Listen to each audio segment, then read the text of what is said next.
Balik trabaho na naman nga ni Ho itong ating mga worker, kaya eto, nagluto ako ng mechado. Dahil ngayong araw, isisimulan na ulit yung trabaho dito sa pinapagawa naming bahay. Nga pala, bago nga ako makarating dito sa Kubo, dumaan muna ako doon sa market para bumili nga ng karne. Simula na nga din pala magayat dito si pinsan ng garlic, pagkatapos nilagay ko na nga dito sa karne at nilagyan ko ng kalamansi at saka toyo. Naglagay din ako ng kaunting asin at paminta. Bali, ang una nating gagawin dito ay mamarinate muna natin to ng 30 minutes. Nagpainit na nga din ako dito ng kawali, pagkatapos naglagay lang ako ng cooking oil. Bali, piprito muna natin itong mga gulay na gagamitin natin. Hindi naman natin ito lulutuin ng maayos mga kaolis, bali half cook lang yung gagawin natin dito. Pagkatapos, hanguin na din natin agad dahil mamaya ilulutuin pa naman natin to kasama yung karne. Tapos na natin itong patatas at saka carrots, so isusunod natin dito yung bell pepper. Pagkatapos, mekos-mekos lang natin to ng mga 1 minute kasi mabilis lang to maluto. At dahil natapos na natin yung 30 minutes sa pag-marinate, pwede na natin iprito dito yung karne. Ganon nga din yung gagawin natin, tig 3 minutes nga lang magkabilaan. Pagka ganito na nag-golden brown na konti, pwede na natin tong baliktarin. So medyo kakaiba yung ating mechado for today's video mga kawalebs kasi ang ginamit natin ditong pangpaasim yung kalamansi. Nga pala, nagpainit na nga din pala ako ng cooking oil, nilagay ko na nga dito yung garlic at saka onion, pagkatapos yung tomato paste. Bali, palalabasin natin yung kanyang kaluluwa bago natin ilagay yung ating kamatis. Haluin lang natin to mga kawalebs hanggang nga sa lumambot at pwede na natin ilagay dito yung ating karne. Mas maganda kung medyo bata pa yung ating gagamitin na karne dito mga kawalebs para mabilis lang natin tong mapalambot. Titimplahan ko pa nga ito ng kaunting paminta at saka bay leaves. Maglalagay din tayo dito ng liquid seasoning. Nakalimutan ko na naman yung pangalan nito. At eto namang sabaw na nilagay natin, yan nga yung ginamit natin kanina sa pag-marinate ng karne. So bale, yun yung magiging sabaw niya para mapalambot natin yung karne. At naglagay nga din pala ako ng pork cubes. Yan nga lang natin tumaluto ng 30 minutes. At habang hinihintay ko na maluto, dumiretso na nga din pala ako dito sa pinapatayo kong bahay. First day pa nga lang pero halos mga lahati na nga mga ka-olives yung nalalagyan nila ng asintada. Tinasyak nga ako makalis kasi sobrang bilis nilang gumalaw. Naisip ko tuloy makukongkrete na siguro to this week. Kasi first day pa nga lang, halos makumpleto na nila yung kalahati. Pagkatapos ko nga doon, ay bumalik agad ako dito sa niluluto ko mga ka-olives dahil lumambot na yung ating karne. So, bali nilagay na natin yung gulay na prinito natin kanina ng half. Haluin lang natin ito mga ka-olives at medyo palalambutin lang natin saglit yung gulay. Ito na nga yung kanyang itsura mga ka-olives. Talaga naman, napaka-perfect ng pagkaluto. At sa amoy pa nga lang, nakakatakam ng kumain. Pero kailangan pa natin mag-wait ng mga 3 minutes mga ka-olives kasi tinanay ko yung kanyang patatas, medyo matigas pa. Ito na nga, naluto na, kaya nag-plating na ako dito. So, tingnan nyo naman, talaga naman, nakakatakam ng kumain. Mapapa-unleash ka talaga sa lasa nito mga ka-olives kasi medyo maasim yung kanyang dating, dala nga ng kalamansi. At dahil alas 12 na kailangan na namin i-prepare itong mga pagkain ng aming mga worker para makakain na nga sila dahil kanina pa sila nag-aantay. So, paano ba yan mga ka-olives? Kumuha na nga kayo ng inyong kanin at tara sabayan nyo nga kami. So, kung mapapansin mga ka-olives, meron nga tayong 6 na worker ngayon. Bali, 3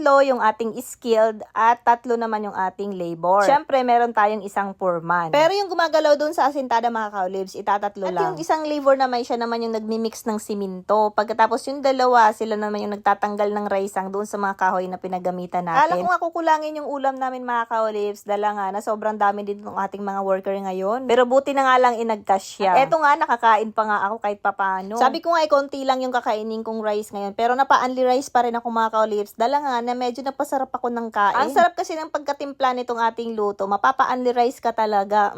Kaya i-try nyo na to mga ka-olives. Pagkatapos nga namin kumain at mag-asikaso doon sa aming mga worker, dumiretso naman kami dito ni pinsan para nga maglakad-lakad. Hindi biro yung nilakad namin mga ka-olives. Nakadaan lang naman kami ng 3 barangay. Para sa health at sa future, kailangan natin tong gawin. Char! So hanggang dito na lang muna mga ka-olives. Salamat sa panonood. Bukas ulit.